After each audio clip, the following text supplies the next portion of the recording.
जय हिंद दोस्तों, सैनिक समाचारों में आपका हार्दिक स्वागत है। सबसे पहले बात करूंगा हेडलाइंस की। हेडलाइंस में हाँ जी दोस्तों, टोल प्लाजा पर एक और हुआ कांड, यानी कमांडो से कान पकड़कर मांगी माफी। कमांडो पूछ रहा है हम सबसे, क्या कर दें माफ? जरा देखना होगा वीडियो। इतनी जल्दी मिला रिस्पॉन्स। ये होता है यदि आप इकट्ठे होकर अपनी ताकत का प्रदर्शन करते हो, इससे सोशल मीडिया का सही इस्तेमाल करते हो तो न्याय जरूर मिलता। और मैं बात करूंगा, जो भस्म कर दे भय को ही, कभी न उसकी हार है, विराट है विशाल है, तू भैरव महाकाल है। दोस्तों, भैरव बटालियन इस कर्तव्य पथ पर इसका जलवा रहा। हर जगह चर्चा है, हर कोई इसकी चर्चा कर रहा है। आइए इसी के ऊपर आज का वीडियो रखूंगा कि आखिर इसकी जरूरत क्या पड़ी, कौन कौन लोग हैं और किस तरीके के इक्विपमेंट है और क्या है इसका उद्देश्य। और मैं बात करूंगा 26 जनवरी पर इस पे चल रहा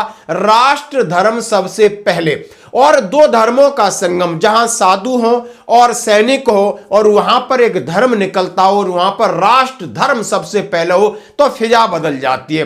एक पूरे राष्ट्र को मैसेज जाता है। और ये वृंदावन का दृश्य आपको दिखाऊंगा, जहां पर सैनिक भी हैं और हमारे संत श्री प्रेमानंद महाराज जी हैं, क्या देश को संदेश दे रहे हैं। और दोस्तों, 26 जनवरी झंडा फहराया जा रहा है, पुलिस स्क्वाड खड़ा है और बंदा सावधान बोलते ही खत्म हो जाता है। यह भी एक जीवन का हिस्सा है। तो आइए बात करते हैं। सबसे पहले, जैसे कि कल बेंगलोर में एक कमांडो स्पेशल फोर्स का बंदा था और वो व्हील चेयर पे था और पराक्रम में उसके, आप समझ सकते हो, उसको गोलियां लगी और व्हील चेयर पर अपनी बीबी के साथ टोल प्लाजा पर क्रॉस करते समय, पार करते समय उसके साथ उसकी बेइज्जती की गई, उसको पार नहीं करने दिया गया। और वहीं से उन्होंने वीडियो बनाया, सारे डॉक्यूमेंट, सारी चीजें वहां से दिखाई गई। और उसके बाद कर्नल केजीएस ढिल्लन साहब, आप देख सकते हो, उन्होंने कहा है, यानी कितने गाजी, यानी जो एक किताब लिखी उन्होंने, और उनके आंखों में गुस्सा था। उन्होंने ट्वीट किया, अलग अलग अधिकारियों ने ट्वीट किया और उसका एक्शन हो जाता है कि टोल प्लाजा का मालिक आके माफी मांगता है, उस फौजी को सैल्यूट करता है।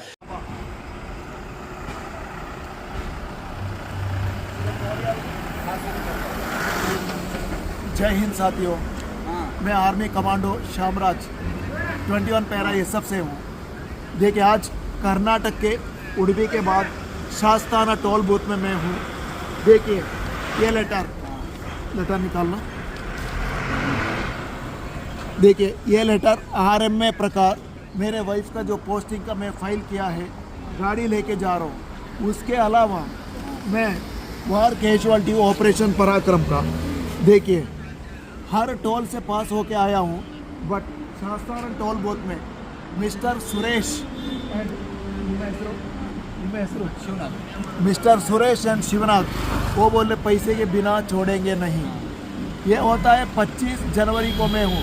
कल रिपब्लिक डे है, मैं क्यों व्हील चेयर में बैठा हूँ? आप बताइए, आप भी बताइए, क्या मैं व्हील चेयर में बैठने का कोई मतलब है क्या? एक वार कैजुअलिटी को या आर्मी रूल प्रकार, देखिए, ऑक्टोरॉय टैक्स का एक्सेम्पशन ये लेके मैं जा रहा हूँ, तब भी मुझसे टोल मांग रहे हैं, तो क्या फ़ायदा है? 25 जनवरी रात को शास्तान टोल बूथ में जो मेरे ऊपर जो घटना हुआ था, वो काफ़ी दुखद और पेनफुल। मेरे जो आवाज़ के लिए, मेरे जो दर्द और मेरा जो आवाज़ के लिए आप सब ने जो मेरे आवाज़ के साथ आवाज़ बढ़ा के जो मुझे मदद किया था इंसाफ देने के लिए, तो सबके लिए आप सबका आभारी हूं मैं। उस टोल बूथ के जो एम्प्लॉइज ने हमसे माफी भी मांगा है। अब हम माफ नहीं करेंगे तो और कौन करेंगे? आइए, वो भी हमारा भाई है, हम सब मिलके उनको माफ कर देते हैं। और ये भी उन्होंने आश्वासन भी दिया है, आगे ऐसे घटना ना होगा। मेरे जो दर्द के लिए जो सपोर्ट आप सब ने दिया है, मेरे वादनक परिवार, मीडिया चैनल्स, गीता मैम, मेरे कासरगोड के पूरे मेरे जो साथियां और ईच एंड एवरी पर्सन, आप सबको मेरा नमन। जय हिंद। अब फौजी कह रहा है क्या करें, इसको छोड़ दिया जाए, माफ कर दिया जाए, क्योंकि फौजियों का दिल है बड़ा।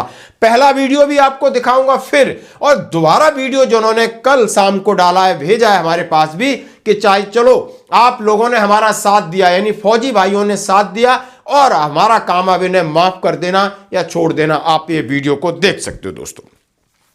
अब मैं बात करूंगा जो भस्म कर दे भय को ही, यानी जिसको भय को भी भस्म कर दे और दुश्मन के घर में घुसकर दुश्मन को नेस्ता नाबूद कर दे। पहली बार भैरव बटालियन कर्तव्य पथ पर आई, और भैरव बटालियन हमारी स्पेशल फोर्सेस है जो हमारी इन्फेंट्री से निकली हुई, और उनकी कुछ तस्वीरें आप देख सकते हो। कर्तव्य पथ पर शेरे जवान, फ्यूचर रेडी फोर्सेस, यानी हर परिस्थिति का सामना करने के लिए ये भैरव बटालियन जो कि कर्तव्य पथ पर चर्चा का विषय बनी हुई है। तो आइए आज इसी के ऊपर बात करते हैं, क्यों और कब बनी भैरव बटालियन। बेहद सख्त मिली है ट्रेनिंग, इन अत्याधुनिक हथियारों से होंगे लैस, और वहां पर कह रहे हैं सैन्य शक्ति में बढ़ोतरी, सीमा पार जाकर घातक वार करेंगे। स्पीड है, सरप्राइज है और शॉकिंग है, तीन सिद्धांत, triple S, speed, surprise, shocking. यानी उन्होंने कहा इनके पास AK-203 असाल्ट ड्रोन ऑपरेटर्स और नया इक्विपमेंट होगा, दुश्मनों को जल्दी रिटायलेट करेंगे और घुस करके भी नेस्ता नाबूद करेंगे। तो आइए इसी के ऊपर, इस बार गणतंत्र दिवस के परेड में कर्तव्य पथ पर भारतीय थल सेना की नई भैरव बटालियन की ताकत देखने को मिली। यह बटालियन इतनी खतरनाक है कि पलक झपकते ही दुश्मन को ढेर कर देगी। गणतंत्र दिवस पर कई बहुत सारे बदलाव आपने देखे। भैरव बटालियन का मार्च पास्ट देखा आपने, वेक्ट्रियन ऊंट भी देखे। भारतीय थल सेना की नवगठित भैरव बटालियन इस वक्त खूब चर्चा में। यह सुरक्षा संरचना का बेहद महत्वपूर्ण हिस्सा है। यह एक स्पेशलाइज्ड यूनिट है जिसे आधुनिक तकनीकी चुनौतियों, बदलते आतंकवादी खतरों को देखते हुए बनाया गया है। भैरव बटालियन का उद्देश्य रणनीतिक शक्तिशाली, त्वरित कार्रवाई, अत्याधुनिक और high intensity strategic response unit है जिसे विशेष प्रकार के ऑपरेशन के लिए गठन किया गया है। इन्हें बेहद सख्त ट्रेनिंग दी गई ताकि बड़े से बड़े हमले पर कंट्रोल कर सकें। आइए हम जानते हैं इसके अंदर और क्या खास है। कब बनी, यानी आप समझ सकते हो ऑपरेशन सिंदूर के बाद 2025 में इसका गठन किया गया। भैरव बटालियन का उद्देश्य तुरंत प्रतिक्रिया करना, हाई रिस्क ऑपरेशन में विशेषज्ञता बढ़ाना, आतंकवाद और आंतरिक विद्रोह की बदलती रूपरेखा को प्रभावी ढंग से संभालना, आधुनिक सैन्य तकनीकों को एक समर्पित यूनिट में समाहित करना। दरअसल बीते कुछ वर्षों में आतंकवाद, शहरी आधारित हमले, आईडी धमाके, त्वरित कार्रवाई की बढ़ती आवश्यकता को देखते हुए इसका गठन किया गया। क्या होगा इनका काम, ऐसी ट्रेनिंग दी गई है जहां सेकंडों में इनको रिस्पॉन्स करना पड़े, ये करेंगे। रिमोट एक्टिवेटेड आईडी जैसे अन्य खतरों को भी संभालेंगे। आप समझ सकते हो 15 भैरव लाइट कमांडो बटालियन स्थापित हो चुकी हैं, लगभग ये और 10 होंगी, यानी 25 होंगी। भैरव बटालियन जवानों की विशेष ट्रेनिंग और जो मॉडर्न टेक्नोलॉजी है इससे उन्हें ट्रेंड किया गया है, आप देख सकते हो। और हथियार उनके पास night scope, sniper system, communication interception system, assault rifle, anti ID उपकरण जैसे अत्याधुनिक हथियारों को चलाने में महारत हासिल होगी। और देख सकते हो इसका पराक्रम देखते हो। अब आइए आपके सामने मैं बात करूंगा वृंदावन की 26 जनवरी यानी गणतंत्र दिवस, जहां पर हमारे फौजी बैंड स्वामी प्रेमानंद महाराज जी का किस तरह स्वागत करते हैं। एक तरफ सैनिक और एक तरफ महान साधु, महान संत स्वामी प्रेमानंद महाराज जी, जो देश को संदेश दे रहे हैं कि राष्ट्र धर्म सबसे पहले, राष्ट्र धर्म से बड़ा कोई धर्म नहीं है, कोई पुण्य नहीं है। और ये हमको गौरव हासिल किया है, ईश्वर की कृपा है कि हमें सेना में नौकरी करके हमने अपने देश के लिए कर्ज उतारने का मौका मिला है। हमेशा वो कहते हैं कि सैनिक हमारे दिल के सबसे ज्यादा करीब रहते हैं क्योंकि इनका जीवन विषम परिस्थितियों से भरा हुआ है। जैसा कहा कि अभी 10 जवान शहीद होते हैं। आप समझ सकते हो डोडा में हमारी एक गाड़ी 400 फीट खाई में गिर जाती है, 21 जवान शहीद होते, 10 जवानों ने अपनी शहादत देती है। इतनी बड़ी कुर्बानी कोई और नहीं दे सकता, सिर्फ और सिर्फ अपने राष्ट्र के लिए, तनख्वाह के लिए नहीं, सिर्फ राष्ट्र के लिए। उन्होंने कहा है तनख्वाह तो हर जगह मिलती है। और दूसरी एक तस्वीर दिखाना चाहता हूं, जिंदगी कितनी बड़ी है, जिंदगी कितनी बड़ी है।